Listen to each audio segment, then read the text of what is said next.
All right, guys, welcome back to another episode of Brotherly Love in the District. Tristan here, along with Jacob, and Jacob's going to go ahead and tell you what we're going to get into today. Yeah, so this week we're going to be talking about the previous NFL matchups, talking about both the Washington and Philly game, and then going on to the next week, there's a big primetime matchup on Monday night between Philly and Washington, so I want to preview that.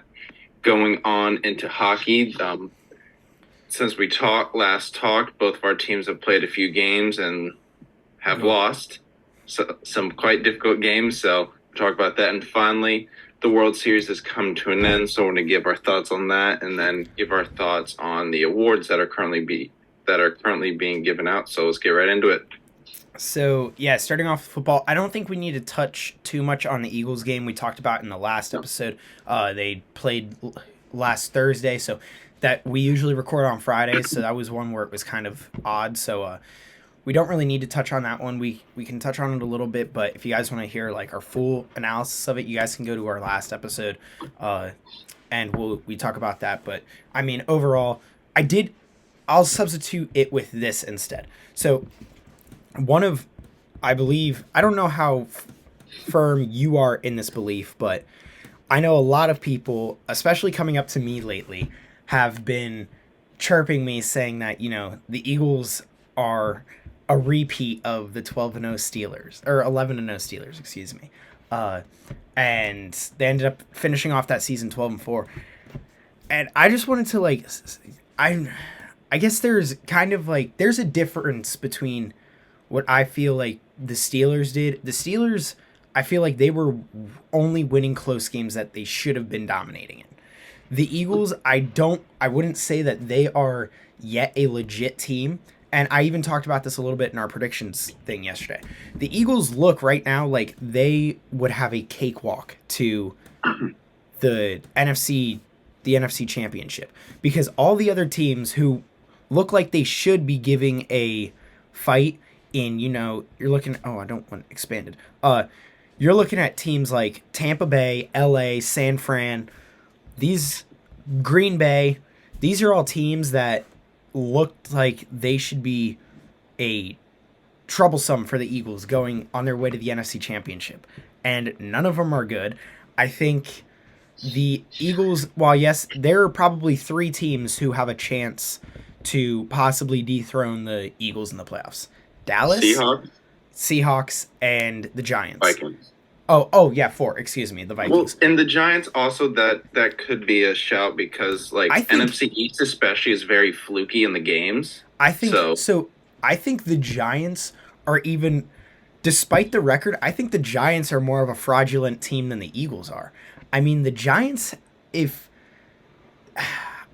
so they beat the Packers, they beat the Ravens, who I thought were a pretty good team, but the Giants are being carried off of their defense. Daniel Jones still is not a good quarterback.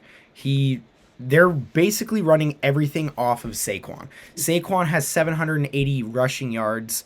Their highest receiver, guess who leads their team in receiving? I'm not going to. I'll tell you this right now. It's not Saquon.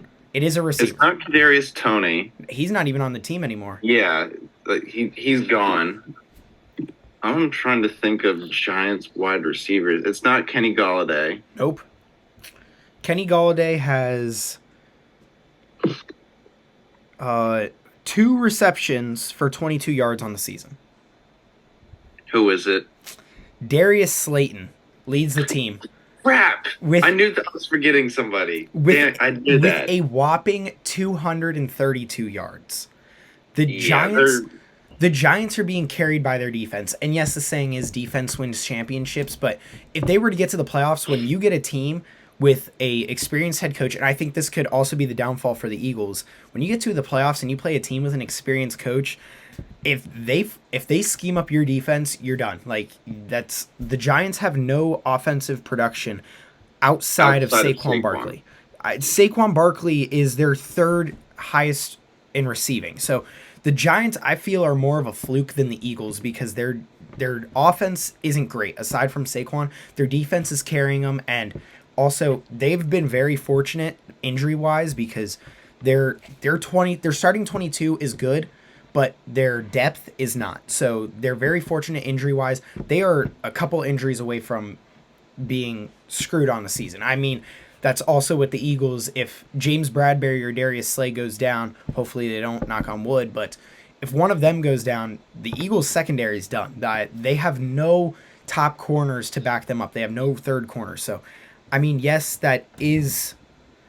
Now, the Eagles have had a very easy schedule, but it's the fact that the teams that they're playing, they're dominating them. They have played 8 games. 4 of their wins have been double-digit wins. That includes Well, this. they're dominating them in like halves of football. Like So, there hasn't been a lot of games where we've seen domination be continued throughout the whole game. and I think there's one thing to that. So, yes, they haven't been dominating the entire game, but if you look at the way they play defense in the first half compared to the way they play defense in the second half, the Eagles right now are the best second quarter scoring team in the NFL. They have more points in the second quarter alone than some teams have the entire season in all 4 quarters. So the Eagles are just going crazy in the second quarter. Why? I'm not sure. I don't know how it works, but it's working. That's all that matters. So they are putting up mass amounts of points in second quarters this season.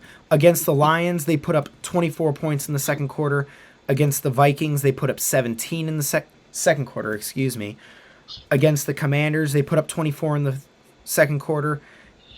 This Texans game is really the only team that stopped the Eagles in the second quarter. They only put up 7. So they have just been outscoring opponents insanely just in the second quarter. And so then they're then up by, 20 14 to 20 points come the third quarter, come the second half.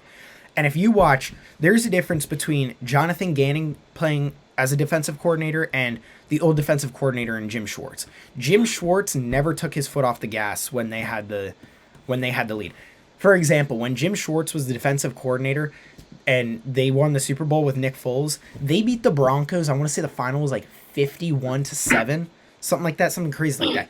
Jonathan Gannon doesn't do that. He kind of lets off. They play shell coverage. They play bend, don't break come the second quarter. So I think that's a big difference, and I don't think the Eagles really – I think they take their foot off the gas come the second half if they're up by a ton. And I think that's a change. So, yes, they're not dominating in the second half, but I think it's because it's a change in the coaching mindset from when they won the Super Bowl to now, which obviously there are 2 things that you're hoping happen at the same time, and they're 2 totally different coaching staffs. But I think there's just a change in the coaching scheme, and that's why you're not seeing full dominations in games. But they are dominating teams. So the 4 games that they didn't win by double digits were the Cardinals. I was gonna go earliest game to latest game. So earliest game was the Jags. They were up by double digits, and the Jaguars scored a late-ish touchdown. Actually, the earliest game was the Lions. Remember? Oh yeah. Which I'll say this now. I'll say it again all the time. Week 1s are flukes, especially now that no one really plays in preseason anymore. I never take anything as it should be in week 1 because you have an entire offense or an entire off season, excuse me, to scheme up what you're going to do against that team.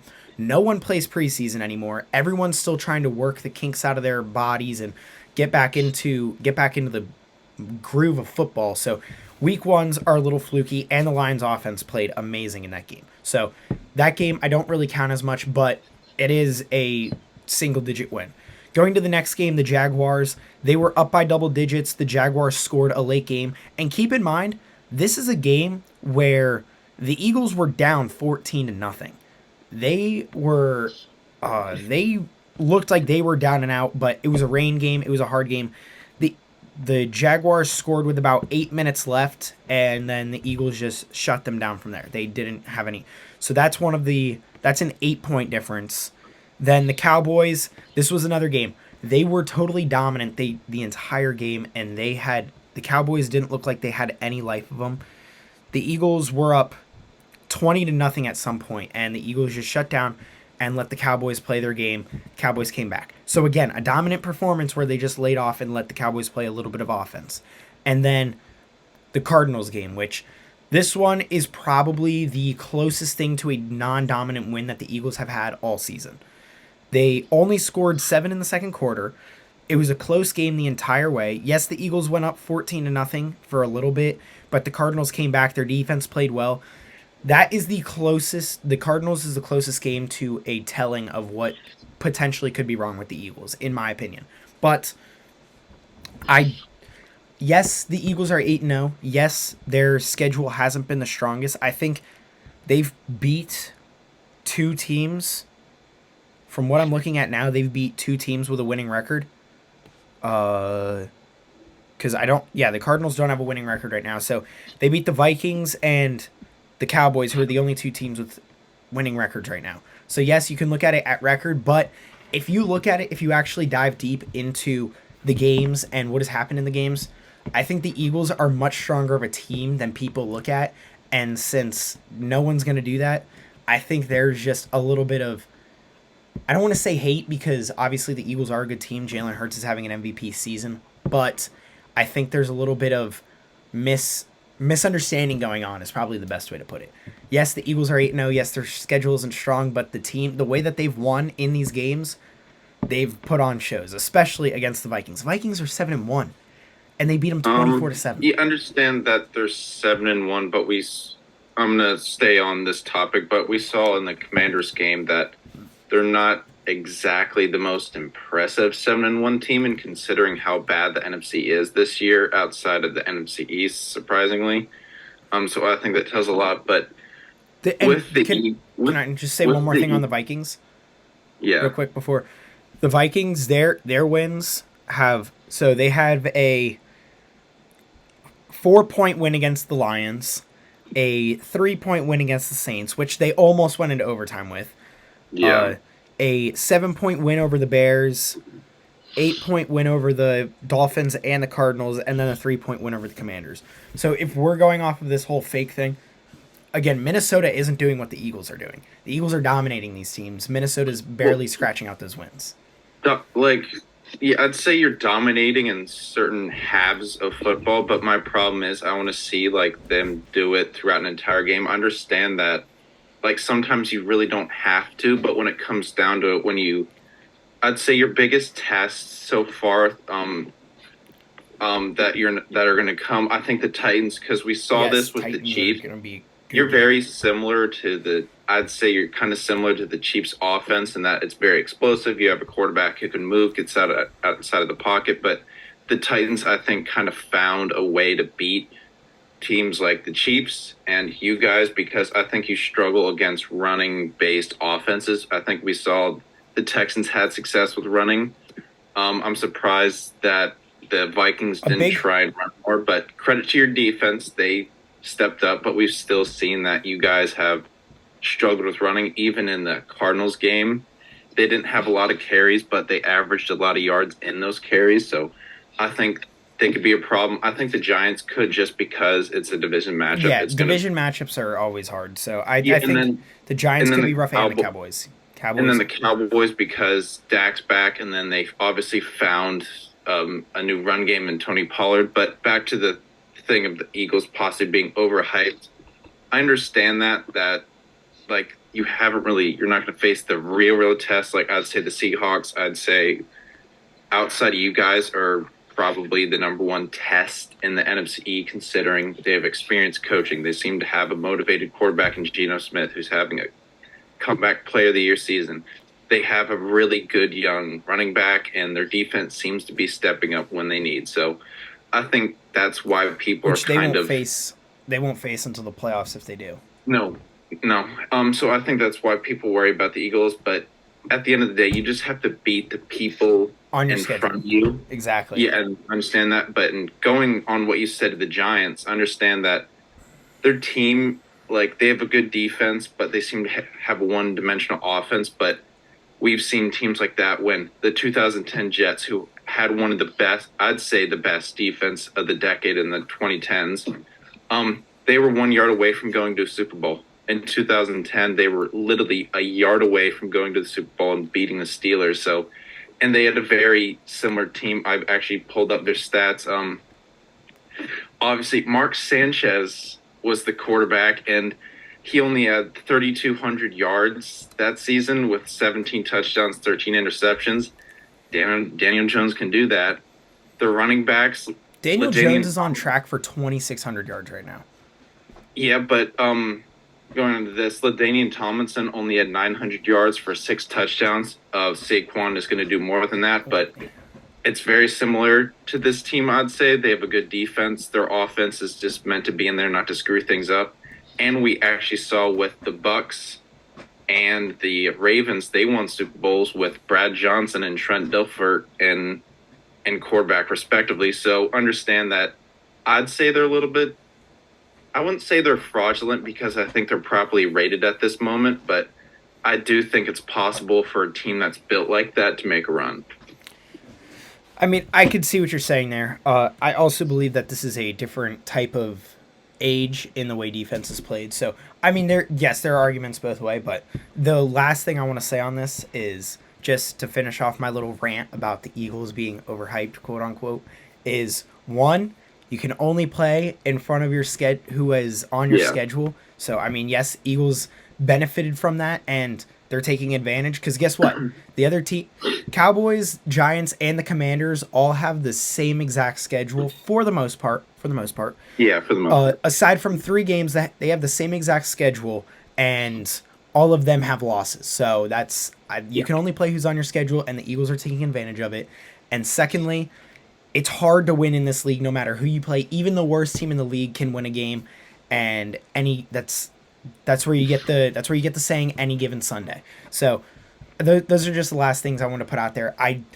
I see where people are coming from saying that the Eagles haven't played anyone, but at the same time, if they were to actually dive and look into their games and see what is being done in the games, I think that it might change their mind just a little bit. But we'll pivot away from that and go talk about the Washington against Minnesota. Yeah, and this is a game I feel the Commanders lost more than the Vikings won, if that makes any sense. Yeah. But going on to it, our defense continually played better. I think, like the team seemed, I think we found our somewhat of our footing defensively. I think Del Rio and Rivera have kind of figured something out, and it's all based off the defensive line. They only had 2 sacks, but they're leading the league, and I think sacks, quarterback pressures, and a few other stats. So our defensive line is really carrying this defense. Benjamin St. Juste has actually come out, and once we figured out the exact system we're going to play, I think he started to play better. Fuller's playing better. Our safeties are playing better. Our linebackers, Jamin Davis, has actually been playing better, but I just don't think we have enough personnel at this point, even though he is playing better. So I like that, but I just don't think we have the personnel. So I think that's something we need to solve. But our offense, I think offense and coaching were the stories of this game. Going on into offense, especially Scott Turner, there's no real flow to this offense. If you watch the games, there's some really questionable calls. Like on 3rd and 9, they called this weird, like, delayed quarterback draw where it was hiked to Heineke. He waited a second and then ran, and it was only went for 1 yard, and that was on a 3rd and 9. But then on a 3rd and 1, for some reason, we called a pass, which I don't entirely understand because it wasn't exactly late in the game, and I think it was 2-down territory where you could just run and get the first down. But yeah, our offense is way too inconsistent. Heineke, he had a great drive that a passing touchdown to Curtis Samuel where it was thrown into triple coverage, but the third cornerback ran into the ref, and then Samuel caught it. I think was a bit of a fluke. Probably should have been intercepted, but when that play happened, I'm like, we're really rewarding this. It was kind of that feeling. But I think Heineke with the interception that happened in the fourth quarter, which was a real dagger to us and was one of the reasons we lost the game, kind of showed why he's a backup. It wasn't a particularly hard throw. I mean, he just, like, there was some pressure from the line, but he just completely overthrew the wide receiver, and it was a pick. So I think that kind of showed that he isn't the future, and I really question the coaching from both Rivera and Scott Turner. I think Rivera's time management really hurt us at the end of the game. So yeah, that was a really, really tough loss. And you guys were Again, up a lot too. You were up what 17-3 at one point? it was something like that, but 17-7. yeah, we easily could have won. There was a Benjamin St. Jude's pick six that was called back, which probably could have been called as a like there probably could not have been a flag on the play because both Jefferson and Juice were kind of pushing and tugging on each other throughout the entire play, so that easily could have been just offset. Is is well, okay, say it gets offset, that play gets redone, Benjamin St. Juice doesn't get that touchdown, which Well, offset meaning that you don't call a flag Oh, because you're both saying they don't play. because both the players Word. what they were doing could have been categorized as pass interference on both of them. So that's what I meant from offset, meaning you don't call a flag. And I mean, I think most of the time with that, it's gonna go against the defense most of the time anyway. Yeah. But what is I don't know if they still do this because I haven't seen it since the initial season that they did it. But can you still challenge pass interference? Maybe I don't know. I'll double but check I on think, that because I don't remember. I think we might have used our challenge at some. I don't remember, but possibly. But what I said last week is the key to victory. I think would have been the run game, and we just weren't able to really get that going. I think part of it's down to the offensive line. Robinson, 13 carries, 44 yards, averaging 3.4, not particularly great. I mean, he did get some nice grind out yards, but we didn't get enough of those explosive runs where we're averaging, say, 6 yards an attempt. That's what I think we really needed to win. But Gibson, not much better. So, yeah, I think our offense is really what's hurting us. I think Scott Turner is a hindrance to this team. So, yeah, but this is a silver lining considering our offense didn't play particularly great and we almost beat us now 7-1 team. Real quick, I looked it up. The you can no longer challenge pass interference. Okay. They only threw it in there for one season to see how it would work, and then they were going to go off of there and vote on it, and they decided they didn't want to keep it. So you can no longer challenge pass interference. Which, I mean, it didn't really work when it was in the rulebook, so it makes sense. Yeah. But yeah, I mean, you guys played a close game with the Vikings, who are obviously look like a really good team right now, 7-1, second best record in the NFC. And I mean, also they're another team that's kind of coming out of a bad division, but like I said earlier, they've been playing close games with not great teams, so you guys probably should have been able to pull that out. If you guys could get your run game going, I think the Washington offense would be so much better. But since you guys are, I mean, it's the opposite of the Giants. You guys are one dimensional, but instead of the run, it's passing, which I wouldn't really say is as beneficial because when you're one dimensional with a single player like Saquon, he is so versatile and such a big player, difference maker, that, you know, he can catch the ball, he can run, you can do whatever you want with him.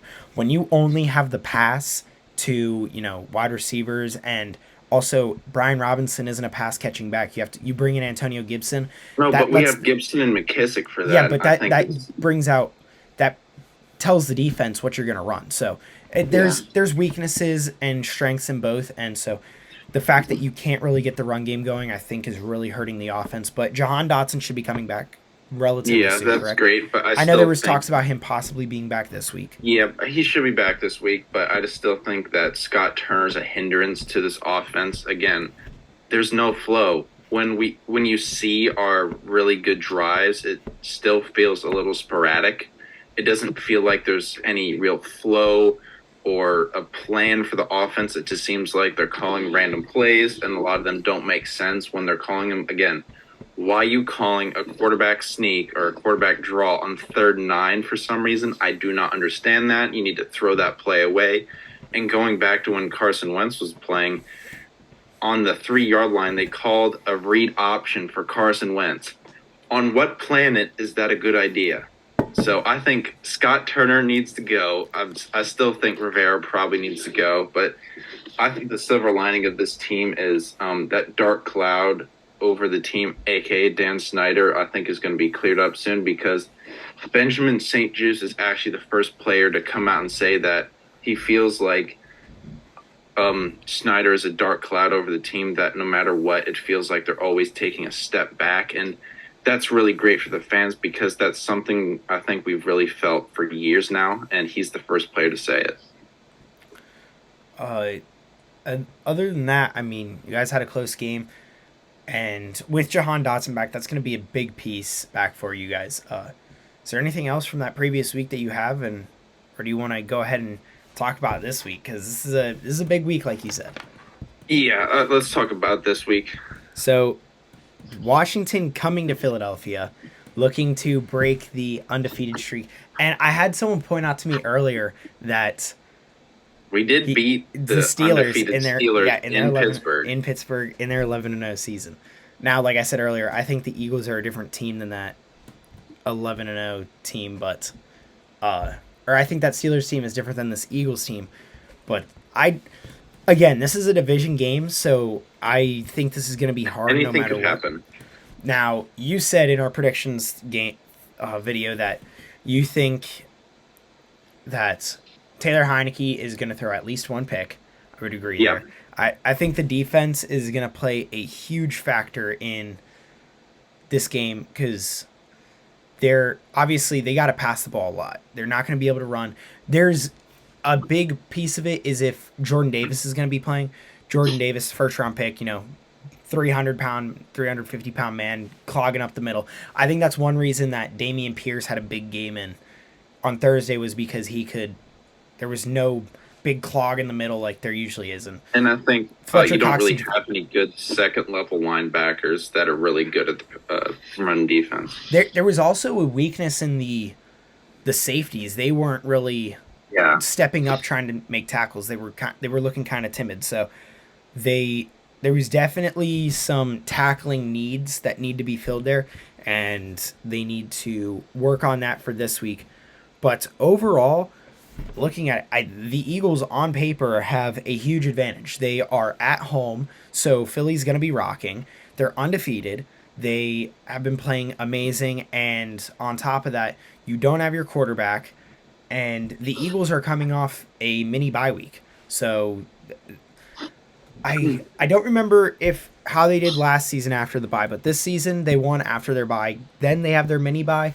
With everyone rested up, I feel like the Eagles should have a big advantage here and should be able to take care of Washington easily. They do. I think our defensive line is going to prove you problems. I think we're going to limit you guys to a decent amount of points, but we're not going to limit you enough considering how sporadic and unpredictable our offense is.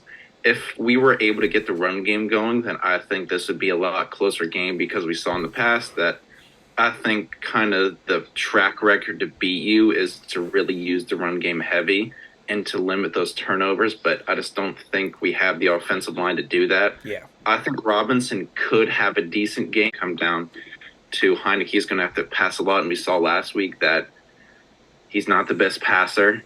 He just simply isn't. He's not the future franchise quarterback.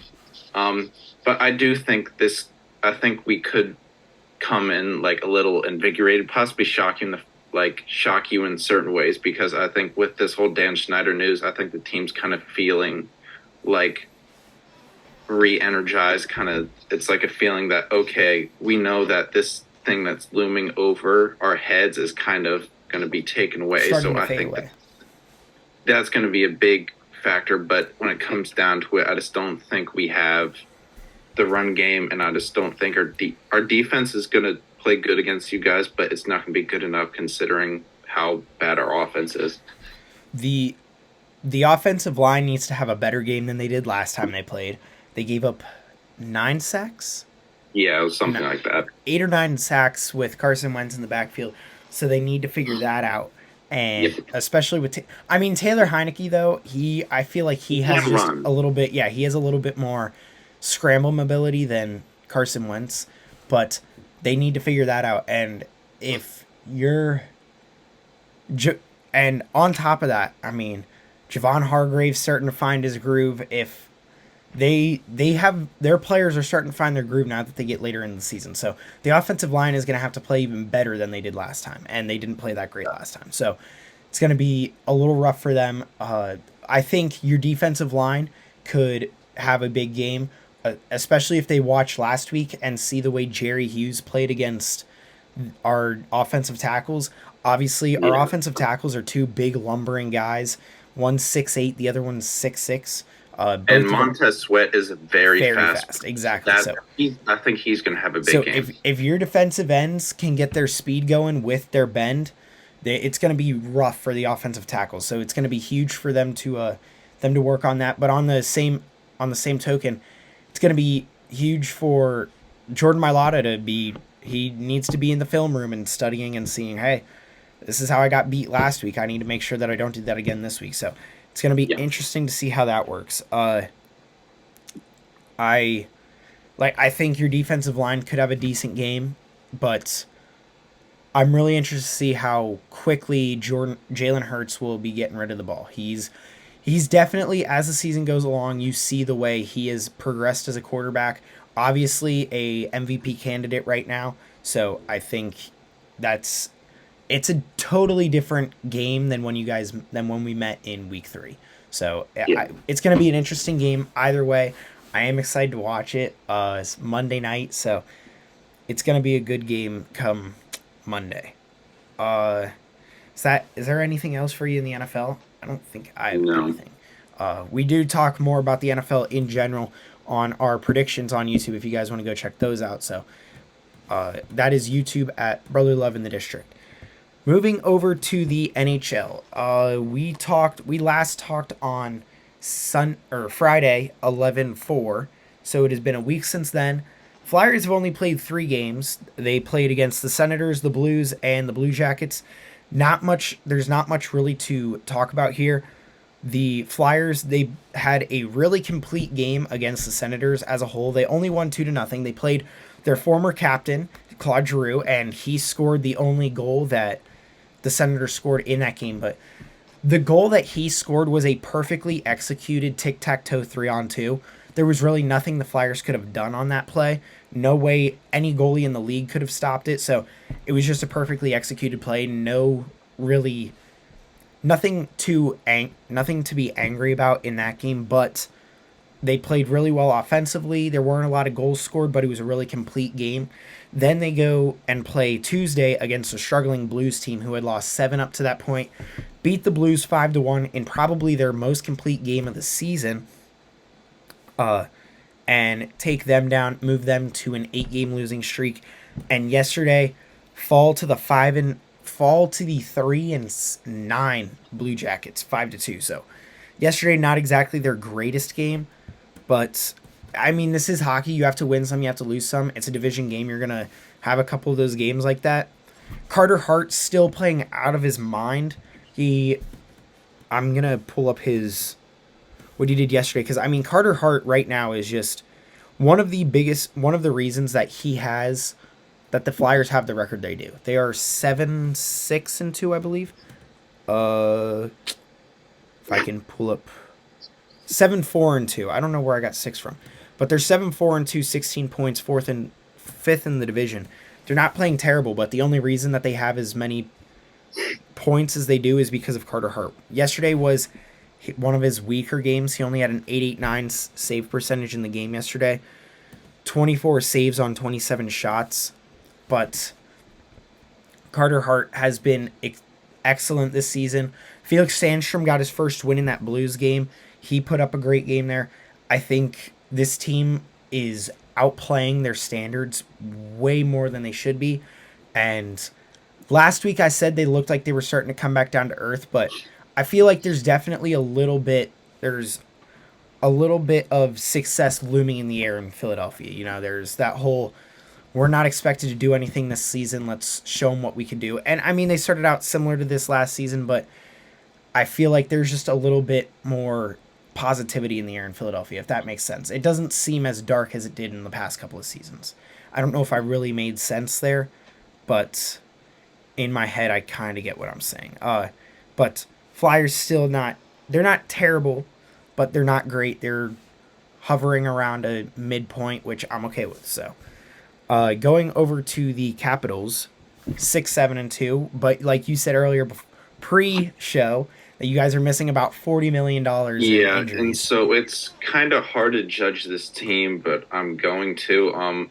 Our saving graces have actually been the goaltending. The goalies have played really well, even in their tough games. Like Lindgren had a tough game against the Oilers, but he made a game-saving great stop. So I mean, we can't really fault them too much, but our defense, again, it's been too inconsistent. And even without Carlson, I think probably look a little better. But yeah, it's just we don't have, I don't think, the defensive depth to do anything. I think we need a whole rework of the defense, and our forwards are just too inconsistent outside of Strome and Ovechkin. Strome and Ovechkin are playing great. Strome looks like a breath of fresh air. I really hope they re-sign him, but guys like Anthony Mantha, I do not want to see him playing on this team anymore. I'm so tired of his lackadaisical play.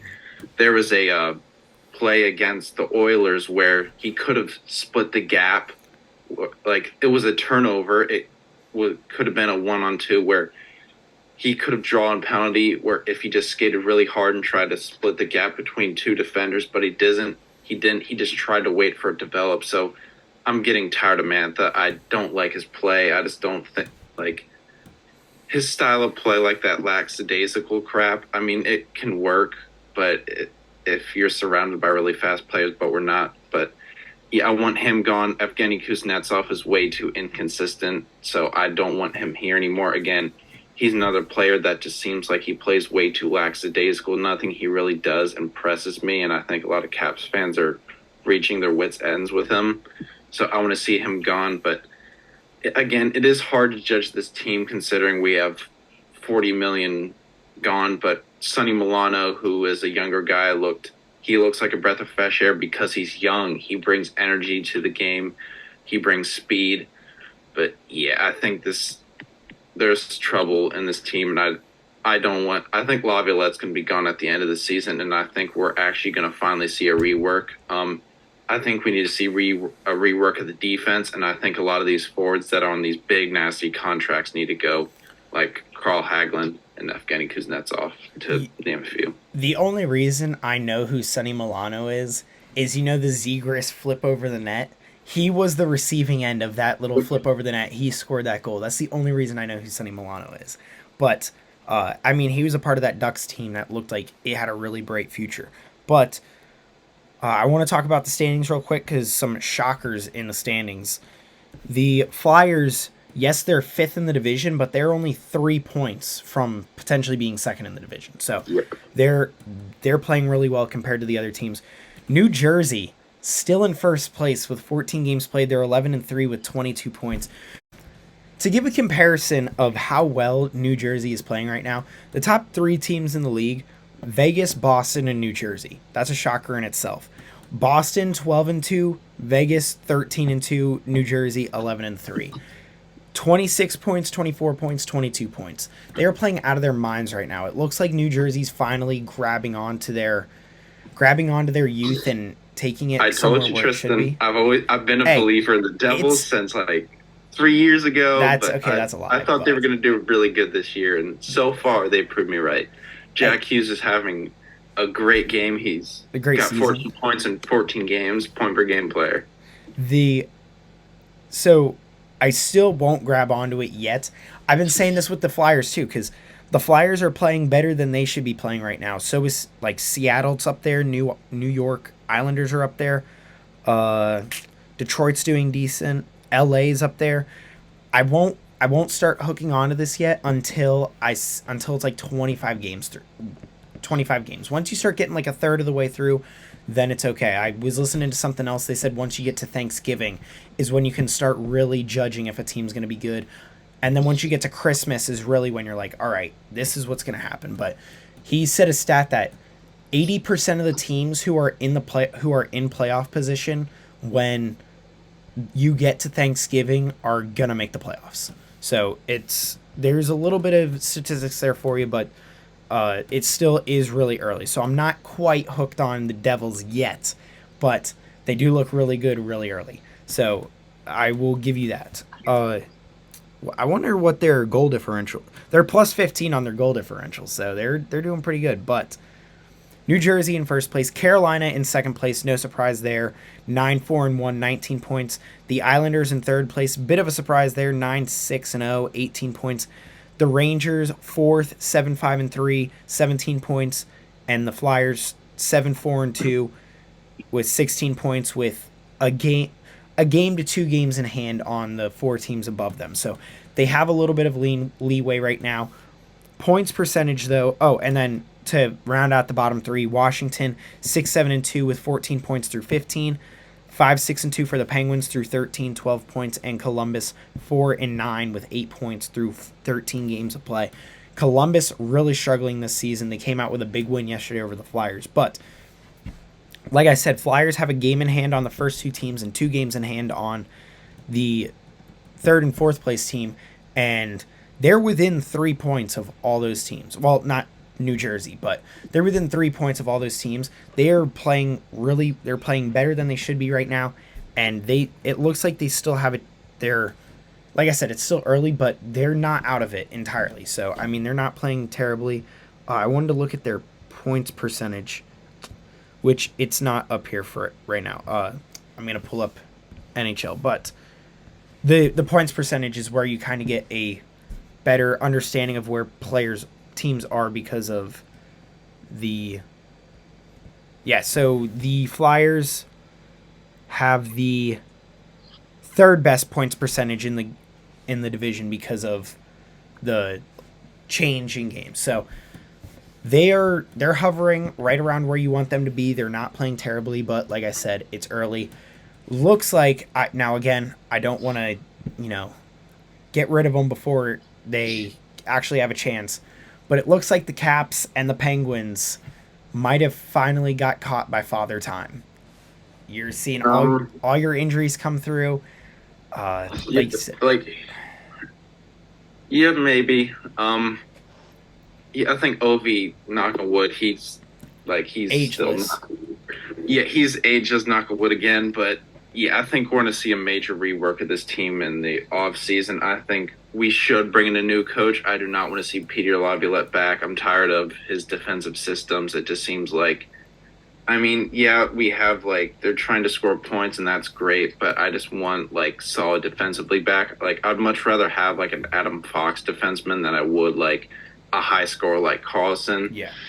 So yeah, I think Backstrom, he's played great, but with the salary and considering how bad of an injury he is, I don't know if I kind of want him back.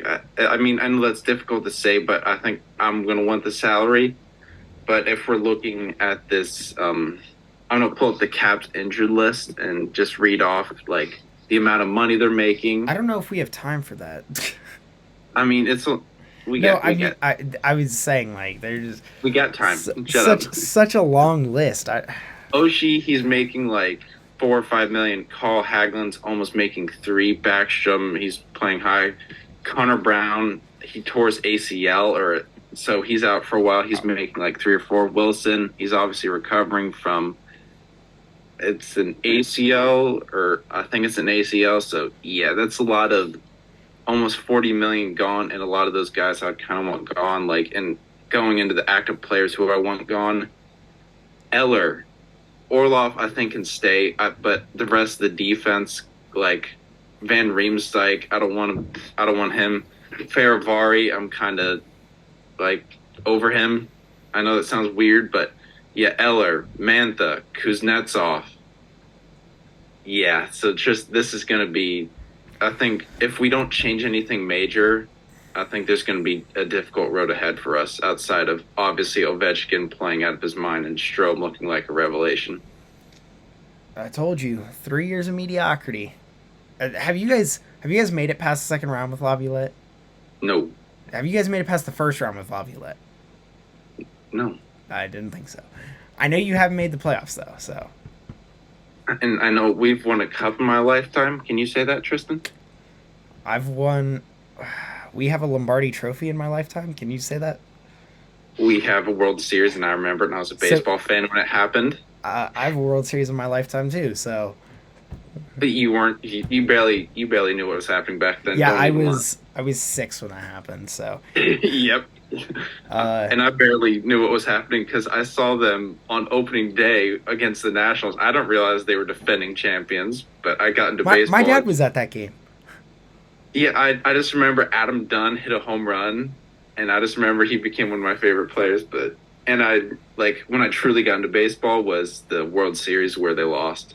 Uh, the Well, I mean, going off of that, as long as you have nothing left in the NHL, I think we can move on to No, the this season's World Series. Now, it was a rough one. I mean, I think the biggest thing is that the Astros did what no other team could do in the playoffs, and they shut down the Phillies offense in Philly. I mean, yeah, they made the fans a non-factor, which is huge. They just the Phillies were undefeated at home going into the World Series, and the Astros said they don't care. And they obviously, neutralized your yeah, offense. they got no hit in game. I want to say it was game 5 It was yeah, With no, it was Christian game Vasquez. four. Yes, I think you're right. Christian Vasquez on the front end of a no hitter, and then game 5, another one where they shut down the offense. And it's not even like the Astros had a had good baseball all throughout. For both teams really. It was spurts of offense. There was no Yeah, sustained they just pressure seemed in to be any a little game. more consistent. They were more consistent than you guys were. Not even that. I mean, it's just when they had their offensive spurts, they had them bigger than the Phillies did. That's really what it was. The Phillies Well, also outside, well, I don't agree with that entirely. Outside of like game three, I think was the biggest spurt, and I think that kind of showed the top side of your offense. How out your of offense is built off of a bunch of home run hitters, and we saw you guys set a record for the most home runs in a World Series. But then you saw later, it's just your offense was too inconsistent. You struck out too much, the and you just weren't able to you drive know what guys it, in. you know what the biggest piece of it was? I want to say they were 0 for 19 with runners in scoring position in the Yeah, final 3 games. that's big. That's gonna hurt you. I've said this way back to situational hitting. I just like the guys who you'd expect who aren't like the biggest power hitters who should be racking up the RBIs with just Nick singles. Like Castellanos did nothing. yeah, Harper. I think he should be that guy because I think he's Harper good to did make. great. Harper He tried his he did yeah he did hardest. great in the first half like of the series, but I think towards the latter half they kind of fell off. But him, Alec Boehm, Gene Segura, Gene JT. Segura was struggling. Yeah, Uh, and I just think that you're like, I mean, we like I said, you saw the top side of your offense where you're setting a record for the most home runs, but towards the end of it, it just seemed like you guys really couldn't drive anybody in. and I think it also going into the series, everyone was saying, the Astros pitching is amazing, blah blah blah. Like the Astros pitching finally caught up to themselves in the final. Like not so it looked like they were struggling in the first half, but in the second half, the Astros pitching went back to what the Astros pitching was known for. So I mean, you can't even.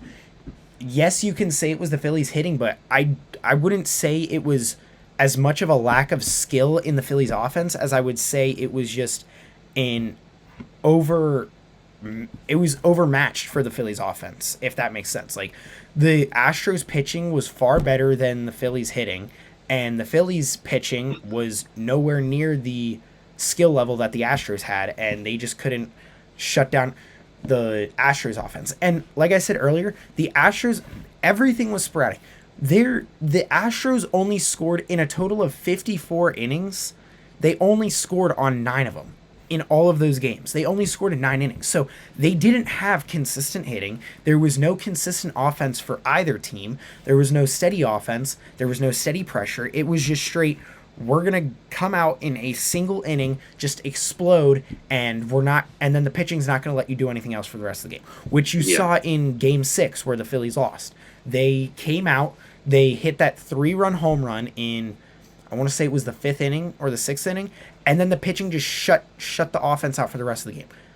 So the pitching did exactly what their job was, which hold the offense to no runs. And another thing was one of the biggest pieces for pitching wise for the Phillies at least was Alvarado came in on a couple situations where he needed to give up either 0 or 1 run, and he didn't do that, and I think that's an issue. So I won't say that it was a lack of offense entirely. I will also say that there were some pitchers that should have had better games that just didn't. I mean, Alvarado gave up multiple runs with bases loaded, and I'm not saying bases loaded is an easy situation to get out of with one out, but I mean, he was one of our top three guys, and in those situations, he was giving up 2, 3, sometimes even 4 runs. So there was just, it wasn't a team that should have been in the World Series, but I mean, they got there, and that's all that matters. I think they definitely outplayed what they should have been. If you look at it, the way I'm looking at it is, yes, they lost. Like, it sucks and it hurts and it's not fun to think about. But if you think about it, not very many people thought they would make it past the Cardinals. No one, not even me. I thought they had a chance to beat the Cardinals, but no one, not even me, thought they would make it past the Braves. And they 3-1 the Braves, and then they went on to the Padres, which I thought they had a better chance against the Padres than they did against the Braves. But they 4-1 the Padres, so I mean they played a great postseason to get to the World Series, and they're the only team in the postseason that the Astros lost to. The Astros swept everyone else they played, and the Phillies put up 2 wins on them. So if you look at it as a whole, the Phillies had a decent run. I won't even say a decent run. They had a great run. They finally hit their weakness come the World Series, and then on top of that, they have a bulk of their players still under contract. JT Realmuto is under contract for another 3 years, I believe. They just picked up Aaron Nola's option, so he's coming back. They have Zach Wheeler for a little bit longer, Rhys Hoskins until 2024, Bryce Harper for another 9, Nick Castellanos for another 4, Kyle Schwarber for another 3, Brandon Marsh is there for another 7, I believe. Bryson Stott, this was his rookie season, so he's there for a long time. Alec Boehm, this was his 3rd season, I believe, so he still has another 3-4 years in him. This team as a whole is still there in bulk. So they have a lot of talent, and a lot of their base team is going to be together for a long time. So this is a team I feel could be a perennial playoff team for the next 3-4 years.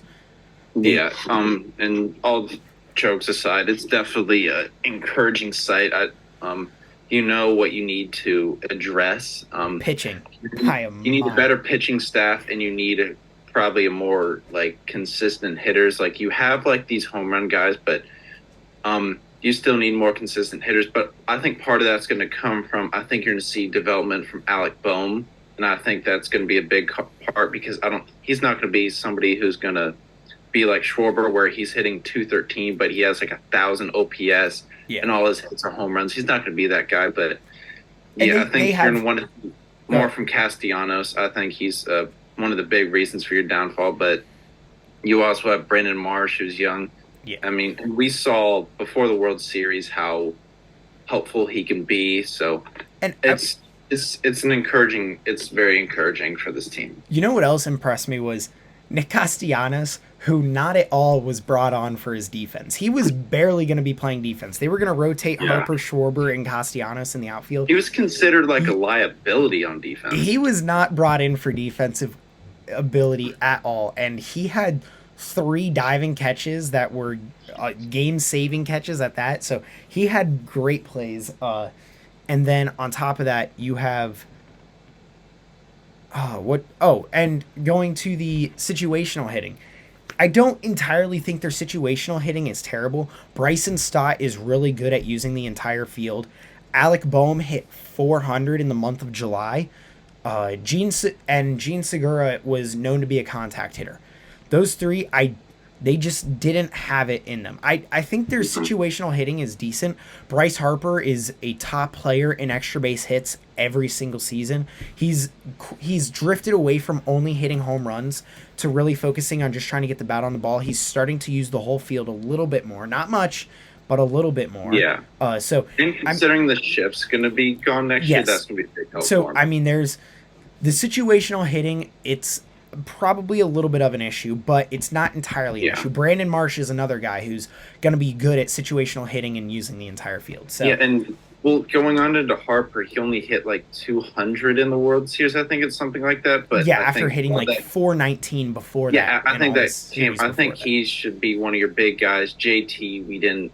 We need to see more RBIs from him. I just think your situational hitting. I think it was good enough and like your previous series because your home run hitters were really working. But once like towards the end of this, like the last three games of the series, once those home runs went, you guys needed like really clutch situational hitting, and you just could not find it. But In like credit your pitching staff. I think they outperformed themselves. They did as I would best agree. as they could. I would agree there. Uh, and in all honesty, the way I close it out is tip of the cap to the Astros pitching. I mean, they did exactly what they were asked to do and shut down the Outside Phillies of offense. outside of who's that guy that gave up like 7 runs on the Astros? Oh, are you talking like uh He's a starting pitcher, but he gave up a lot of runs. oh, McCullers, yeah. Yeah, and I saw him giving a speech in the locker room, and it's like when you do nothing on the group project but still get Yeah. an A. Yeah, exactly. So I mean, but overall, for the most part, it's a tip of the cap to the Astros pitching. They did a good job. And I'm not mad. I'm excited for the future. So it's not a terrible way to have us to end a season, but it's not the best either. A lot Obviously, of you want teams would have taken a run like that. exactly. So uh, it's not the worst. But with that, I think we are going to end it off there. As long as you have nothing else left to say. Quick prediction: who do you think is going to win the Cy Young from both leagues, and who do you think is going to win the MVP Oh my good. Okay, from both MVP leagues? AL Aaron Judge, no doubt. NL, I'd say Paul Goldschmidt's going to win it. I would agree with you there. Yeah, I'm it's gonna be between Goldschmidt, Arenado, and Machado. yeah. I would. Machado came on late, but I think it's gonna be Goldschmidt. Uh, Yeah, I would say Machado has a better than outside chance because Goldschmidt slowed down at the end of the season. So maybe Machado, but I don't think Arenado's gonna get it. I think it probably goes Goldschmidt, Machado, Arenado in my head. yeah. I'm gonna be honest. I'm not exactly The great. NL Cy Young candidates are Sandy Alcantara, Max Fried, and Julio Urias. Oh, I want Alcantara to win. I think Alcantara had a really good season, and he's one of the lone bright spots on that Marlins team. I think I he want, pitches really I well. want, I really like him as a winner. I want him to win, but I think they're going to give it to Urias. Um, and who are the AL candidates? I know And AL I pay attention to even less than the outside the it's, NLs. I think it's, give me a minute. I think it's Verlander. I know is one. If playoffs had It's Verlander. Yeah, it's Verlander, Manoa, and Dylan Cease. if if the playoffs were affecting Cy Young's, Verlander finally won his first World Series game, but they're not. I'm gonna be honest. I don't know much about any of those guys and how they pitch this season, so I I can't think really. Verlander's going to win it. He had a around 2 ERA, and he just had a really good season. Going on into that, I don't think this has been decided yet, but the NL Rookie of the Year is between Brendan Donovan, Michael Harris, and Spencer Strider. I think Strider. this can only. I think Michael Harris. Michael Harris is a good one too. I mean, they both played really well, but I mean, dude, Spencer Strider was pitching out of his mind. I know, especially against the Phillies. Dude, the Phillies, he went like in his 3 outings against him in the regular season, he went like 6 strikeouts, 12 strikeouts, 13 strikeouts. I know that from the Phillies, and I know as a whole he was pitching amazing on the season. I would say it's really between those two. Would be Strider and Yeah. Michael Harris. The reason I have Michael Harris is how good he was defensively, and he had 19 homers, 64 RBI, 20 stolen bases. He almost hit 300, 853 OPS. So Wow, he almost was. He was almost part of the 2020 club. yeah, and for the AL Rookie of the Year, it's Julio Rodriguez. I know Quan and Adley from the Mariners. Yeah, I know Quan and Rutschman had great seasons, but Julio Rodriguez, I think, had one of the best rookie seasons I think we've seen in a while. Yeah, I would agree with you there. but I definitely did not have much information on the AL as I did the NL, obviously. And for a second, when you said Michael Harris, he totally fled my mind. I'm like, who's Michael Harris? But no, I did put it together now. But for that is gonna end off our episode for this week. So you guys can check us out. We release these weekly. Brotherly Love and District on Spotify, Apple, YouTube, wherever you guys get your podcast. And our Instagram, TikTok, and email is on this side of the screen. So, yes, look at Jacob. He's learning. So you guys can go check that stuff out. All on the screen there if you guys want to email us stuff. It's blndc@gmail.com. We post the video version of this on YouTube, Brotherly Love in the District. And we do all the stuff, all the social media stuff is where we post like big news, big trades, big signings, all that stuff. So check all that stuff out, and you can rate us on Spotify and Apple. And with that, we are going to end it off there. So we will see you guys next week. See you later.